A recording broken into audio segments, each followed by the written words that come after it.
నమస్కారం. భారత్ 9 న్యూస్ కి స్వాగతం. హెడ్లైన్ చూద్దాం.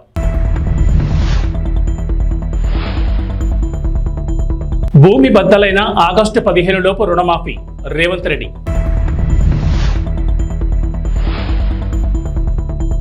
నేడు పులివెందులకు జగన్ నామినేషన్.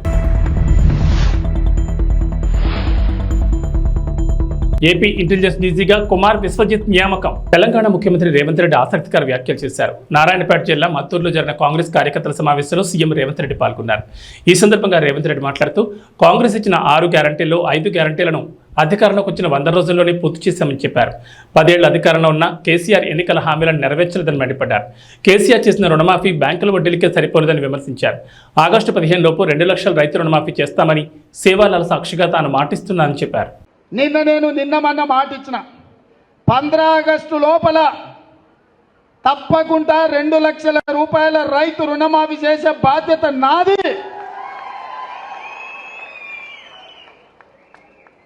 సేవలాల్ సాక్షిగా, బావోజీ సాక్షిగా నేను మాట ఇస్తున్నా.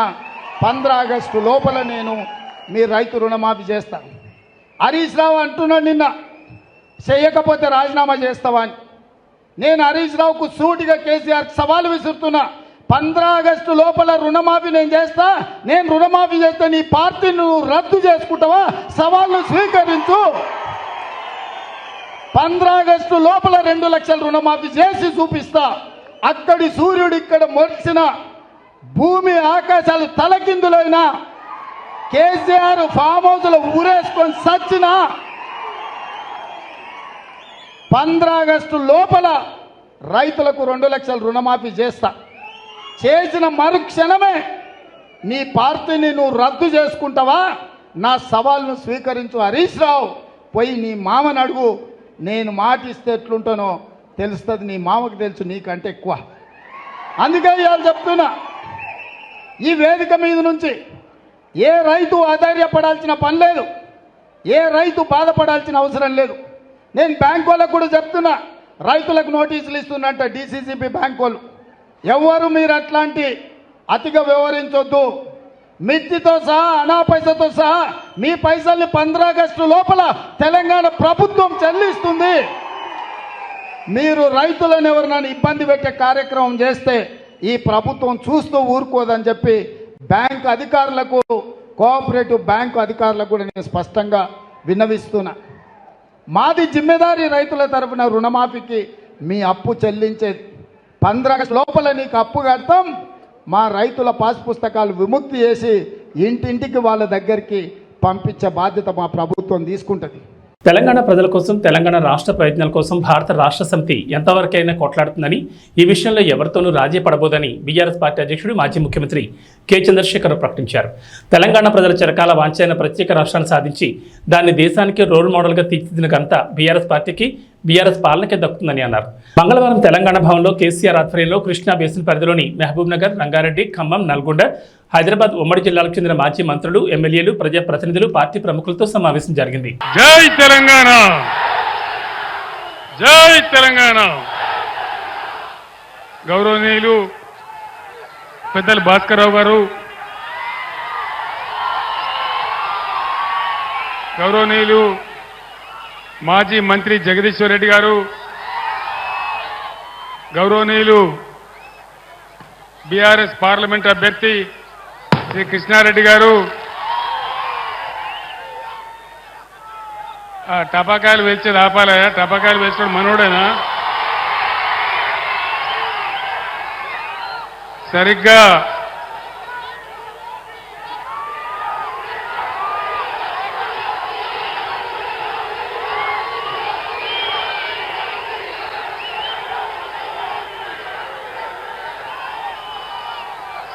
ఈనాటికి 21 సంవత్సరాల క్రితం నేను కోదాడ టు హాలియా పాదయాత్రలో భాగంగా మిర్యాలగూడకు రావడం జరిగింది. ఆనాడు కూడా నీళ్ళ కోసమే పోరాటం, ప్రజల కోసమే పోరాటం. కూర్చోలే తెలంగాణకు మొదటి నుంచి నేటి వరకు ప్లీజ్ తమ్ముడు ఆగాలి మీరు. నో స్లోగన్స్ ప్లీజ్, నినాదాలు బంద్.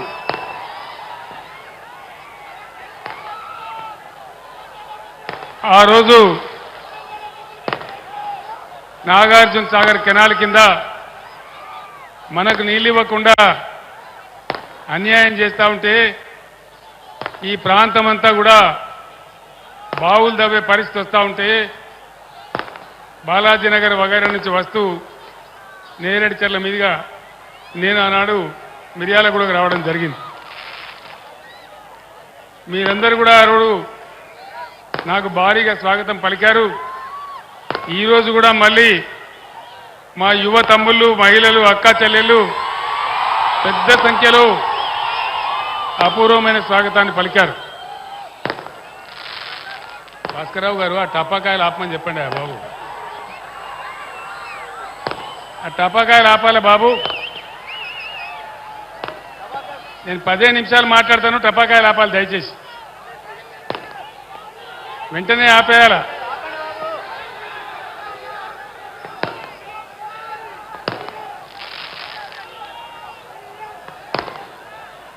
ఈరోజు పార్లమెంట్ ఎన్నికల సందర్భంగా మళ్ళీ మీ దర్శనానికి రావడం జరిగింది. ఏం జరుగుతూ ఉంది ఈ రాష్ట్రంలో? 4-5 నెలల క్రితం ధీమాగా ఉన్న రైతు ఈరోజు దిగాలు పడి చాలా బాధలో ఉన్నాడు. చెప్పేటోళ్ళు లేడా ఎవడు?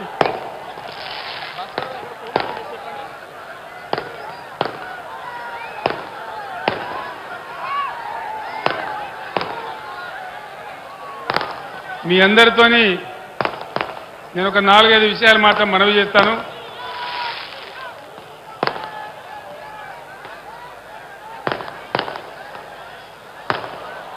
ఆనాడు నేను నీళ్ల కోసం, నిధుల కోసం, కరెంటు కోసం, మన ప్రజల కోసం ఉద్యమిస్తే 15 సంవత్సరాల పోరాటం తర్వాత బ్రహ్మాండంగా మనం తెలంగాణ రాష్ట్రాన్ని సాధించుకున్నాం.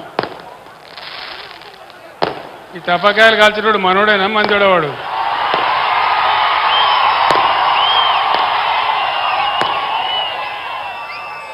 మనోడైతే అట్లా కాల్చాడు, మనోడు కాదా?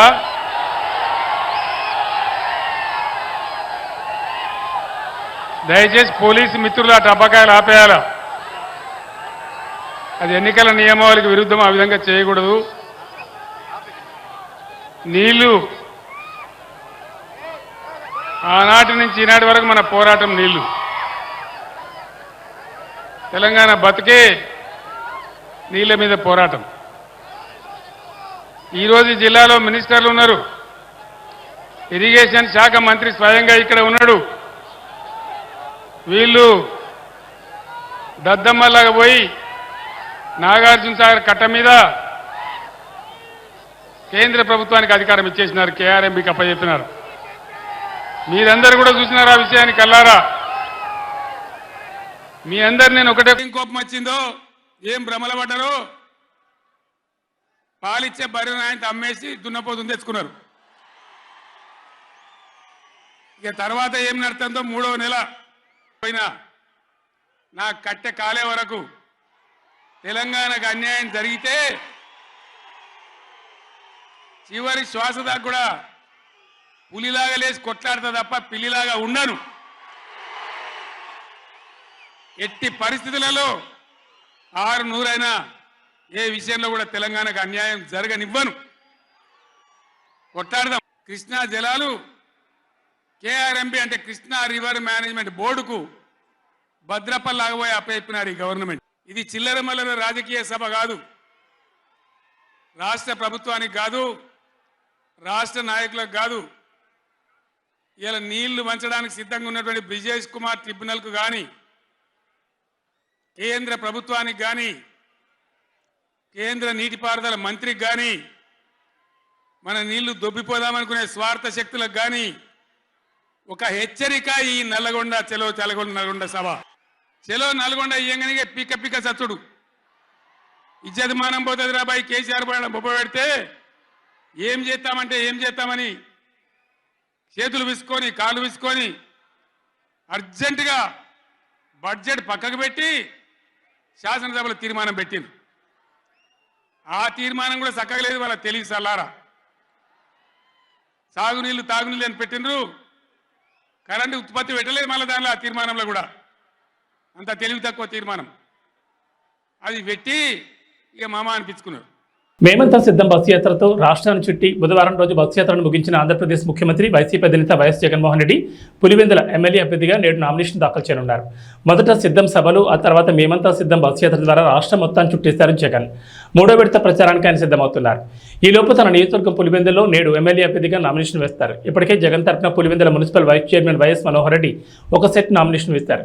ఈ రోజు మరో సెట్ని జగన్ స్వయంగా దాఖలు చేయనున్నారు. ఈరోజు వైఎస్ జగన్మోహన్ రెడ్డి గారి నామినేషన్ దాఖలు చేస్తాం. ఈరోజు మొదటి సెట్ ఒక సెట్, తర్వాత రెండో సెట్ ఆయన 25th వస్తున్నారు. ఇక్కడికి 25th రెండో సెట్ ఆయన దాఖలు చేస్తారు. ప్రజలు కూడా ఆయన మళ్ళీ రెండోసారి ముఖ్యమంత్రి చేయాలని కోరుకుంటారు చాలా మటుకు. మాకు తెలిసి కూడా 70% వరకు ప్రజలు ఆయన వైపే చూస్తున్నారు. కాబట్టి తప్పకుండా రెండోసారి ముఖ్యమంత్రి అవుతారనే కోరిక మా మనసులో ఉంది. తప్పకుండా రెండోసారి ఎదురు ముఖ్యమంత్రి చేస్తారు కూడా, దాంట్లో ఏం సందేహం కూడా లేదు. 25th ఇక్కడ వస్తూనే పబ్లిక్ మీటింగ్ ఉంటుంది. పబ్లిక్ మీటింగ్ అయిన తర్వాత మధ్యాహ్నం పైన నామినేషన్ వేస్తారు. సార్వత్రిక ఎన్నికల నేపథ్యంలో ఏపీ ఇంటెలిజెన్స్ డీజీగా కుమార్ విశ్వజిత్ను ఎన్నికల కమిషన్ నియమించింది. విజయవాడ సిపిగా పిహెచ్డి రామకృష్ణకు బాధ్యతలు అప్పగించింది. గురువారం ఉదయంలోపు బాధ్యతలు చేపట్టాలని ఉత్తర్వులు జారీ చేసింది. కాగా intelligence DG Seetharamanjaneyulu Vijayawada CP Kranthi రాణాను బదిలీ చేస్తూ ఏపీఈసీ మంగళవారం నిర్ణయం తీసుకుంది. వీరిని తక్షణమే విధుల నుంచి బదిలీ చేస్తూ ఆదేశాలు జారీ చేసింది. ఫోన్ ట్యాపింగ్ కేసులో నిందితుల బెయిల్ పిటిషన్పై నాంపల్లి కోర్టు విచారణ జరిపింది. కేసులో నిందితులుగా ఉన్న రాధాకిషన్రావు, భుజంగరావు, తిరుపతన్న, ప్రణీత్రావు బెయిల్ పిటిషన్లలో పోలీసులు కౌంటర్ దాఖలు చేశారు. కేసు విచారణ జరుగుతుందని, బెయిల్ ఇస్తే నిందితులు సాక్షులను ప్రభావితం చేస్తారని బెయిల్ ఇవ్వద్దంటూ పోలీసులు కోర్టును కోరారు. ఈ క్రమంలో తదుపరి విచారణ ఈ నెల 24కు వాయిదా వేసింది నాంపల్లి కోర్టు.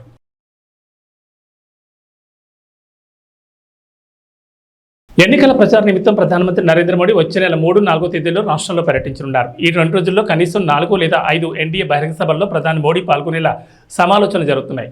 అనకాపల్లి, రాజమహేంద్రవరం, విజయవాడ, రాయలసీమ ప్రాంతాల్లో ఒక్కొక్క ఎన్డీఏ సభ జరగనుంది. తెలుగుదేశం, జనసేన, భాజపా నాయకులు త్వరలో ప్రత్యేకంగా సమావేశమై ప్రధాని పాల్గొనే సభలు, రోడ్ షోలపై రూట్ మ్యాప్ ఖరారు చేస్తారని భాజపా ఉపాధ్యక్షుడు సూర్యనారాయణ దాస్ తెలిపారు.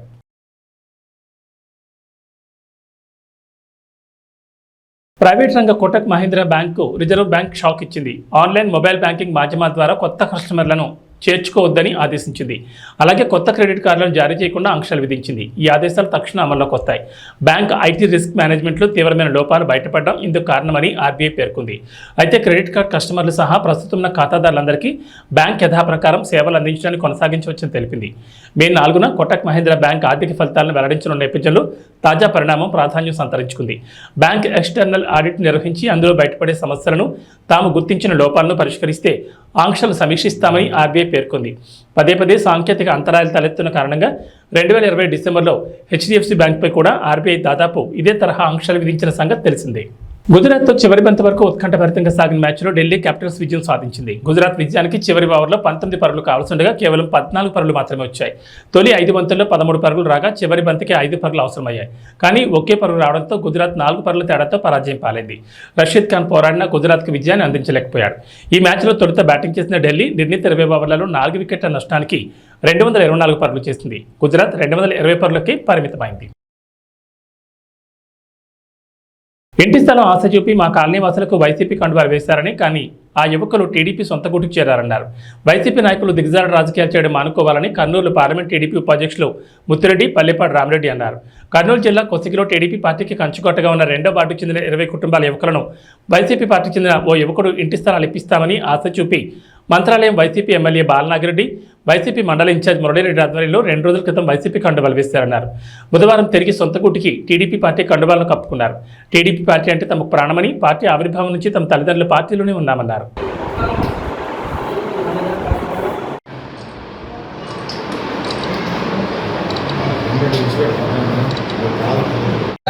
20 సంవత్సరాల నుంచి ఒక తెలుగుదేశం పార్టీ కొనగనగిరి అని అండగా ఒకే పార్టీగా కొనసాగింది.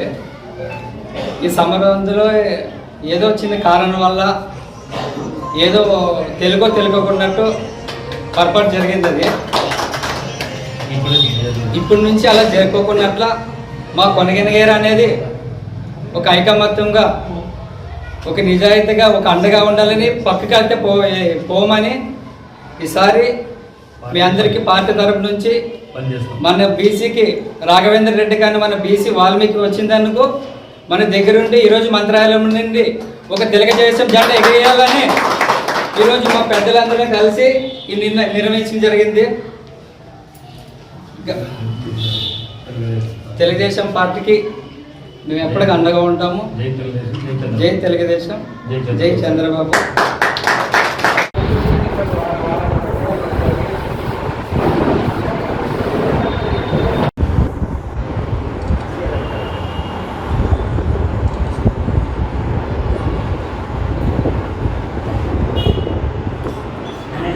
అశేష జనవాహిని మధ్య వైఎస్ఆర్ పార్టీ ఎమ్మెల్యే అభ్యర్థి బాలనాగిరెడ్డి అట్టహాసంగా నామినేషన్ దాఖలు చేశారు. ముందుగా గ్రామదేవత మంచాలమ్మను రాఘవేంద్ర స్వామిని దర్శించుకుని ప్రత్యేక పూజలు నిర్వహించారు. వైఎస్ఆర్సీపీ అభ్యర్థి బాలనాగిరెడ్డితో పాటు టీటీడీ బోర్డు సభ్యులు సీతారామరెడ్డి, మండల అధ్యక్షులు భీమిరెడ్డి, విశ్వనాథ్ రెడ్డి ఉన్నారు.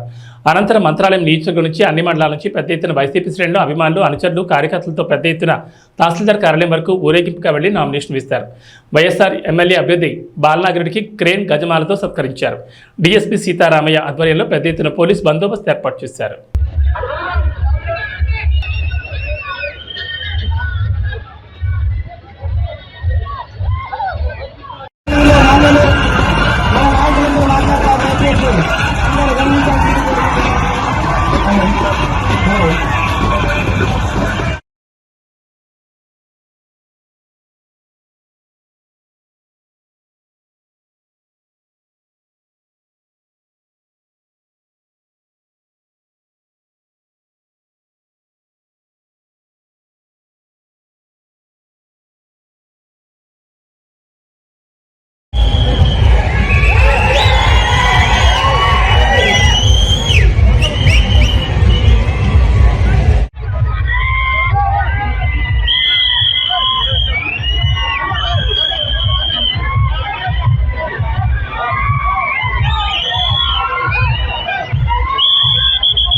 అన్ని వర్గాలు ఆయనకున్నాయి కాబట్టి వాళ్ళు చెప్పుకోండి బీసీలందరూ ఆ కోటేస్తారని. మీరు ఏమన్నా సాయం చేశాడో బీసీలకు అని చెప్తున్నాను. బీసీలకు కాదు ఆయన సాయం చేసింది ఆయన సొంత. రెడ్డి గారు వైఎస్ఆర్ కాంగ్రెస్ పార్టీ తరఫున ఎమ్మెల్యే అభ్యర్థిగా నామినేషన్ చేశారు. ఆ నామినేషన్ కార్యక్రమానికి అఖండ జనం 4 మండలాల నుంచి వైఎస్ఆర్ కాంగ్రెస్ పార్టీ అభిమానులు, నాయకులు, ఎంపీటీసీలు, సర్పంచులు, రైతు సోదరులు, రాంపురం రెడ్డి సోదరులు అభిమానులు అందరూ వచ్చి బ్రహ్మరథం పట్టారు నామినేషన్ వేసే సమయానికి. అది ఏంటంటే వైఎస్ఆర్ కాంగ్రెస్ పార్టీ జగన్మోహన్ రెడ్డి చేసిన సంక్షేమ పథకాలైతేమి, మన రాంపురం రెడ్డి సోదరులు ప్రతి ఒక్క ఫ్యామిలీకి మండలంలో 4 మండల అంటే ఏమనేది జనజాతరలోనే తెలిసిపోయింది, జనమైంది. మనమంతా ప్రతి గ్రామాల్లో, వార్డుల్లో ప్రతి ఒక్క బూత్కి వెళ్ళి ఓటింగ్ శాతం పెంచి మన శాసనసభ్యులను భారీ మెజారిటీలో గెలిపించుకోవాలా.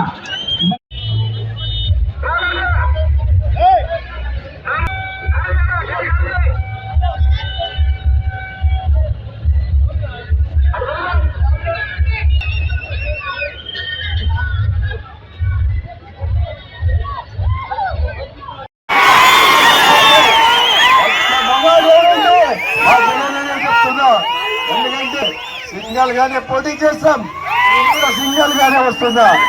ఇలాగే చెత్త కట్టుకొని రావాల్సిన అవసరం లేదు, కూటమితో చెత్త చేసుకోవాల్సిన అవసరం లేదు మాకు.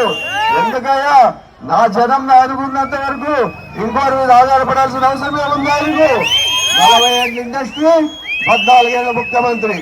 సిద్ధేశ్వరం ఏమన్నా అడుగుతుందా? ఎక్కడా లేదు. నిజంగా మొగాడంటే జగన్మోహన్ రెడ్డి అని చెప్తున్నా.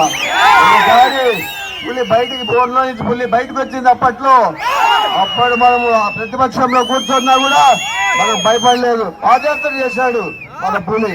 అలాంటి పులి నాకు నా సోదరు లాంటి నా పులి, నేను కూడా మా సోదరుల కుటుంబ సభ్యులు మీరు అందరూ ఉన్నంత వరకు నేను కూడా పులి అని చెప్తున్నా.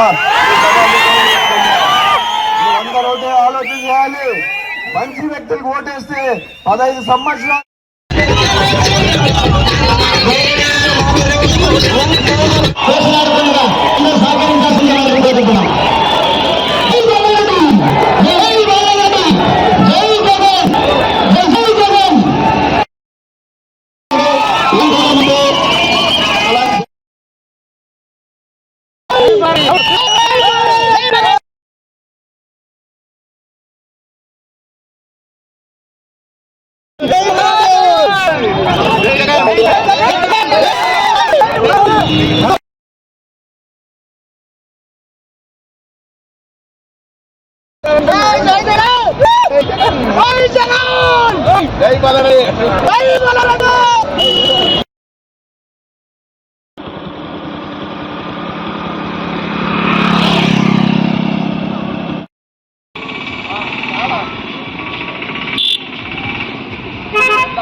ఎమ్మిగనూరు నియోజకవర్గ ఉమ్మడి తెలుగుదేశం పార్టీ అభ్యర్థి డాక్టర్ బీవీ జయనాగేశ్వరరెడ్డి మిత్రపక్షాలైన ఎన్డీఏ కూటమి అభ్యర్థులతో కలిసి స్థానిక ఎమ్మిగనూరులో పట్టణంలోని తన స్వగృహంలో ఆత్మీయ సమావేశం నిర్వహించారు. ఈ సందర్భంగా మాట్లాడుతూ జగన్ రెడ్డి వదిలింది మెగా డిఎస్సీ కాదు, దగా డిఎస్సీ అని మండిపడ్డారు. రాష్ట్రంలో 50,892 ఖాళీలుంటే 6,100 పోస్టులకే నోటిఫికేషన్ ఇవ్వడం నిరుద్యోగుల్ని వంచడమే అని పేర్కొన్నారు. డిఎస్సీ పేరుతో ఎన్నికలను దృష్టిలో పెట్టుకుని జగన్ రెడ్డి కొత్త డ్రామాకు తెరతీశారని పేర్కొన్నారు. ఆంధ్రప్రదేశ్ రాష్ట్రంలోని నిరుద్యోగుల్ని మరోసారి వంచడానికి జగన్మోహన్ రెడ్డి సిద్ధమయ్యాడని, రాష్ట్రంలోని యువత జగన్ మాటలకు మోసపోకుండా జాగ్రత్త పడాలని ఆయన వాపోయారు. జనవరి 1న జాబ్ క్యాలెండర్ విడుదల చేస్తానని, 4.5 ఏళ్లు జగన్ చేసింది శూన్యమని పేర్కొన్నారు. మరి మేము అడుగుతున్నాం సూటిగా, గంజాయిని పెంచి మూలాలు మాత్రం ఆ దేశంలో ఎక్కడ రాష్ట్రం నుంచే ఉన్నాయి. మీరు యువతని ఈరోజు మోసం చేసిన తీరు ఎలా ఉందంటే, ముద్దుల మీద ముద్దులు పెట్టి ఆ రోజు పాదయాత్ర చేసి, పాదయాత్రలో నేను మాట తప్పను మడమ తిప్పను అని చెప్పిన మీరు యువకులకు, ముఖ్యంగా రాష్ట్ర యువతకు క్షమాపణ చెప్పాలి. మీరు చెప్పారు జగన్మోహన్ రెడ్డి గారు, మద్యపాన నిషేధం చేస్తాను, అదే రకంగా మద్యపాన నిషేధం చేసిన తర్వాత నేను ఎన్నికలకు పోయే ముందు ఏ ఊరికి పోయినా, ఏ వాడకు పోయినా, ఏ వార్డుకు పోయినా ఎక్కడా ఒక్క చుక్క మందు కనపడినప్పుడే నేను వచ్చి ఓటు అడుగుతానన్నారు. అంటే ఇంక ఎలక్షన్లకు నాకు తెలిసినంత మీరు నామినేషన్ కూడా వేయకూడదు. ముఖ్యమంత్రిగా మీరు నామినేషన్ ఏదైతే ఉన్నారో, ఎమ్మెల్యేగా రేపు శాసనసభకు నామినేషన్ వేయకూడదు, మీ పార్టీ ఎక్కడ కూడా నామినేషన్ వేయకూడదు. ఎందుకంటే మీరు మాట తప్పారు. ఈరోజు ఒక్క చుక్క నీళ్లు లేవు ఏ ఊరికి పోయినా, ఏ వార్డుకు పోయినా, కానీ తాగడానికి మందు మాత్రం ఏరులే బారుతా ఉంది. కాబట్టి ఒకటే డిసైడ్ చేసి చెప్తున్నాం, మేమందరం కూడా కౌంట్ డౌన్ ప్రారంభమైంది. జగన్మోహన్ రెడ్డి మీకు ఈరోజు 22 రోజులు. ఇంకా ఈ 22 రోజుల్లో కూటమి ఏదైతే ఉందో, ఇటు బీజేపీ మోడీ గారి నాయకత్వంలో, నారా చంద్రబాబు నాయుడు గారి నాయకత్వంలో తెలుగుదేశం పార్టీ, పవన్ కళ్యాణ్ గారి నాయకత్వం జనసేన, మేమందరం కూడా కూటమి అభ్యర్థులుగా కూటమి సహాయం తీసుకుని ఈరోజు ఎమ్మిగనూరు నియోజకవర్గం నుంచి ఒక సంకేతాన్ని పంపిస్తున్నాం. ప్రతి ఒక్కరం కూడా సమిష్టిగా పనిచేసి యువతని మోసం చేసిన ఈరోజు అంశం ఏమంటే, ముఖ్యంగా మెగా డిఎస్సి మీద మాట్లాడడానికి మేమందరం కూర్చున్నాం. యువతనే కాదు ప్రతి వర్గాన్ని మోసం చేసిన జగన్మోహన్ రెడ్డిని రాజకీయ సమాధి చేయడానికి మేమందరం ఐక్యతగా పనిచేసి ప్రతి ఒక్కరం కూడా రానున్న ఎన్నికల కురుక్షేత్రంలో ఎన్నికల రోజు వరకు ప్రతి ఒక్కరం సైనికుల్లో పనిచేసి ఇటు జన సైనికులు, బీజేపీ నాయకులు, కార్యకర్తలు, అదేవిధంగా తెలుగుదేశం పార్టీ కార్యకర్తలు, నాయకులు అందరం కూడా సమిష్టిగా పనిచేసి ఇక్కడ ఎమ్మిగనూరు నుంచి కూటమి అభ్యర్థి అయిన నన్ను జయనాగేశ్వరాన్ని విజయ పథాన ముందుకు తీసుకుపోతానని ఆశిస్తూ ఈ రాష్ట్రంలో మళ్ళీ ముఖ్యమంత్రిగా చంద్రబాబు నాయుడు గారిని అవ్వడం ఖాయం. ఎన్నికలకు మేము సిద్ధమని చెప్పే జగన్మోహన్ రెడ్డి నీ ఫ్యాన్ రెక్కలు విరగొట్టడానికి ప్రజలందరూ సిద్ధంగా ఉన్నారు. కూటమి అభ్యర్థులైనటువంటి మా అందరికీ 2 బటన్లు, ముఖ్యంగా ఒక బటన్ ఎమ్మెల్యే అభ్యర్థిగా జయనాగేశ్వరుడికి, ఒక బటన్ సైకిల్ గుర్తు, 2వ బటన్ సైకిల్ గుర్తు బస్తిపాటి కురవ నాగరాజు గారికి ఎంపీ అభ్యర్థికి వేసే విధంగా పోవాలని చెప్పి కోరుకుంటూ పేరు పేరున మీకు ధన్యవాదాలు చెప్తూ సెలవు తీసుకుంటున్నాను. ఏదన్నా కానీ రాష్ట్ర ప్రభుత్వం నిర్ణయం మేరకు మేము హిందూ ధర్మాన్ని పాటిస్తాం. ఏమైనా చిన్న చిన్న సమస్యలు ఉంటే అంతర్గత మాట్లాడుకుని పరిష్కరించుకుంటాం. పార్టీ చూసుకుంటారు ఖచ్చితంగా. వాటిని సమయం ఉంది, మాట్లాడుతూ ఉన్నాం. కొన్ని వ్యక్తిగతమైనటువంటి వారు చెప్పడం జరిగింది, వాటి కూడా పార్టీ మాట్లాడి త్వరగా పరిష్కరిస్తారని చెప్పి నేను తెలియజేసుకుంటే, ఏదైనా ఒక జాతీయ పార్టీ బీజేపీ ఎంతో మందికి వ్యక్తిగతమైన మతభేదాలు ఉండొచ్చు, అనేక రకమైనటువంటి అవకాశాలు కూడా ఉండొచ్చు. కానీ ఒకసారి పార్టీ కేంద్రంలో నిర్ణయం తీసుకున్న తర్వాత, రాష్ట్రంలో కూడా నిర్ణయం అయిపోయిన తర్వాత దాన్ని కట్టుబడి శిరసా వహించిన బాధ్యత భారతీయ జనతా పార్టీ కార్యకర్తలు. ధన్యవాదాలు. జనసేన పార్టీ అధినేత అయినటువంటి పవన్ కళ్యాణ్ గారికి ప్రత్యేక ధన్యవాదాలు తెలియజేసుకుంటున్నాం. వారి కూటమి ఏర్పడడానికి శాయశక్తుల ప్రయత్నం చేయడం జరిగింది. ఎందుకంటే ఈ యొక్క రాష్ట్ర అభివృద్ధి కోసం, రాష్ట్రాన్ని పురోగతిలో తీసుకుపోవడం కోసం అనేక రకాలుగా పాదయాత్ర చేస్తున్నప్పుడు జగన్మోహన్ రెడ్డి గారు అనేక వాగ్దానాలు చేశారు. ఆ వాగ్దానాలు అనేకం కూడా నెరవేర్చినటువంటి పరిస్థితి. ఇంతకుముందు చెప్పినట్టు పెద్దలు ముఖ్యంగా మద్యం, తర్వాత ఇసుక సరళీకృతం చేస్తామన్నారు. తర్వాత ఉద్యోగులకు ప్రతి సంవత్సరం కూడా ఉద్యోగం యొక్క రిలీజ్ చేస్తామని చెప్పారు. ఇంతవరకు కూడా ఎటువంటి కూడా జరిగినటువంటి పరిస్థితి. కాబట్టి మనందరం కూడా ఆలోచించాలి. ఈరోజు రాష్ట్రాన్ని అభివృద్ధి పథంలో తీసుకుపోవాలంటే కేంద్రంలో నరేంద్ర మోడీ గారు ఏ విధంగా అయితే పరిపాలిస్తున్నారో, సబ్కా సాత్, సబ్కా వికాస్, సబ్కా విశ్వాస్ అనే లక్ష్యంతో వారి దేశాన్ని అభివృద్ధి పథంలో నడుపుతున్నటువంటి సందర్భాన్ని చూసాం. ఆయన అభివృద్ధి నచ్చే తిరిగి ఇంతకుముందు ఎన్డీఏలో ఉన్నటువంటి టీడీపీ గవర్నమెంట్, టీడీపీ వారు మళ్ళా రావడం జరిగింది. మరియు దానికి విశేష కృషి చేసినట్టు పవన్ కళ్యాణ్ గారు కూడా ముగ్గురు కలిసి ఈ రాష్ట్రాన్ని అభివృద్ధి పథంలో తీసుకుపోయే విధంగా ఈ యొక్క కూటమి ఏర్పడినటువంటి సందర్భం. అంతేకాదు మన ఆంధ్రప్రదేశ్ కూడా ఒక విజన్ ఉన్నటువంటి నాయకుడు చంద్రమోహన్ గారు, వారు ఖచ్చితంగా సీఎం అయితే అభివృద్ధి పథంలో వెళ్తుందని చెప్పి రాష్ట్ర ప్రజలు కూడా భావిస్తున్నటువంటి సందర్భం. ఇది డబుల్ ఇంజన్ సర్కార్ కావాలి. కేంద్రంలో కూడా రాష్ట్రంలో కూడా ఒకే ఒక ప్రభుత్వం ఉన్నట్లయితే ఖచ్చితంగా ఈ యొక్క రాష్ట్రం ఖచ్చితంగా అభివృద్ధి చెందుతుందని, ముఖ్యంగా పశ్చిమ ప్రాంతంలో ఉన్నటువంటి మనము అనేక సాగునీరు, తాగునీటి కష్టాలని మనం ఎదురు చూస్తా ఉన్నాం. వీటిని ఖచ్చితంగా నెరవేర్చే విధంగా, ఎందుకంటే కేంద్రం కూడా ప్రభుత్వం ఉన్నట్లయితే అనేక రకాలుగా సహాయ సహకారాలు ఉంటాయి. కాబట్టి ఈ కూటమిని ఖచ్చితంగా ప్రజలు ఆదరించి రాబోయే రోజుల్లో ఈ యొక్క ఆంధ్రలో నాకు ఈ అవకాశం ఇచ్చినట్టు మీ అందరూ కూడా ధన్యవాదాలు తెలియజేసుకుంటారు. ఏవీ బులెటిన్ విశేషాలు. నమస్కారం.